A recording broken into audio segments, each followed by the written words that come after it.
আগামী দিনে বিশ্ব ক্রিকেটে বাংলাদেশের প্রতিনিধিত্ব করবে কারা? উত্তর একেবারে সহজ। ঠিক এই মুহূর্তে যারা বয়সভিত্তিক পর্যায়ে খেলছে, বিশেষ করে যারা বাংলাদেশ অনূর্ধ্ব 19 দলে রয়েছে, সেই দলটা এই মুহূর্তে ইংল্যান্ড সফর করছে বিশ্বকাপের প্রস্তুতি নেওয়ার জন্য। এর আগে বাংলাদেশ অনূর্ধ্ব 19 দল তারা আফ্রিকা সফর করেছে, জিম্বাবুয়ে এবং সাউথ আফ্রিকার সাথে মিলে একটা ট্রাই নেশন সিরিজও খেলেছে এবং সেটাতে জিতেছেও। এই দলের বেশ কয়েকজন ক্রিকেটার ভীষণ রকম প্রতিভাবান, কোনো সন্দেহ নেই। জাওয়াদ আবরার ওপেনার, আজিজুল হাকিম তিনিও দারুণ ক্রিকেটার, সামিউল বশির খুবই ভালো ক্রিকেটার। কিন্তু একজন ধারাবাহিকভাবে পারফর্ম করে তাক লাগিয়ে দিয়েছেন বয়সভিত্তিক পর্যায়ে, তিনি হচ্ছেন রিজান হোসেন। তাকে আমরা আলাদাভাবে চিনলাম যখন আফ্রিকার মাটিতে ওই ট্রাই নেশন সিরিজের ফাইনালে তিনি একাই বাংলাদেশকে আসলে জেতালেন। ইনফ্যাক্ট সাউথ আফ্রিকাকে বাংলাদেশ যে হারালো দুটো ম্যাচে, দুটোতেই তিনি দুর্দান্ত পারফর্ম করেছিলেন। স্পেশালি ফাইনালে ব্যাটে বলে দুই জায়গাতেই তিনি অবদান রেখেছিলেন। যদি ভুল না করে থাকি, তিনি 95 রানের একটা ইনিংস খেলার পাশাপাশি 5 উইকেটও আসলে নিয়েছিলেন। বিরল এক কীর্তি তিনি আসলে গড়েছিলেন।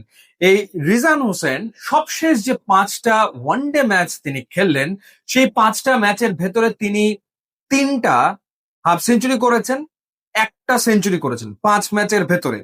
এই ধারাবাহিকতা আসলে আমরা আমাদের কোনো পর্যায়ের ক্রিকেটে সেভাবে করে দেখি না। এবং কেন এই পারফরমেন্স আলাদাভাবে প্রশংসার যোগ্য, কারণ আপনি যদি প্রতিপক্ষ দেখেন, সেঞ্চুরিটা করেছে ইংল্যান্ডের বিপক্ষে এবং 90+ যে ইনিংসটা খেলেছে 95 রানের, সেটা সাউথ আফ্রিকার বিপক্ষে, অর্থাৎ শক্তপোক্ত অপোনেন্টের এগেনস্টে সে পারফর্ম করেছে। যদি একেবারে স্পেসিফিক ভাবে জানাই, সবশেষ যে ম্যাচটা বাংলাদেশ খেলেছে ইংল্যান্ডের বিপক্ষে, সেই ম্যাচে তিনি 57 রানের ইনিংস খেলেছেন, 28 রান খরচায় কোনো উইকেট নিতে পারেননি। ঠিক তার আগের ম্যাচটাতেই ইংল্যান্ড আন্ডার 19 টিমের বিপক্ষে তিনি সেঞ্চুরি করেছেন, 100 রান করেছেন এবং বোলিং এ 27 রানে একটা উইকেট নিয়েছেন। এর আগে আয়ারল্যান্ড অনূর্ধ্ব 19 দলের বিপক্ষে তিনি 52 রানের ইনিংস খেলেছেন, সেই ম্যাচে তিনি বোলিং করেননি।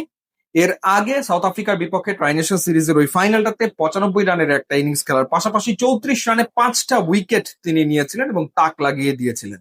এবং তার আগে জিম্বাবুয়ে অনূর্ধ্ব 19 দলের বিপক্ষে তিনি ব্যাট হাতে 30 রান করার পাশাপাশি 9 রানে নিয়েছিলেন 3 উইকেট।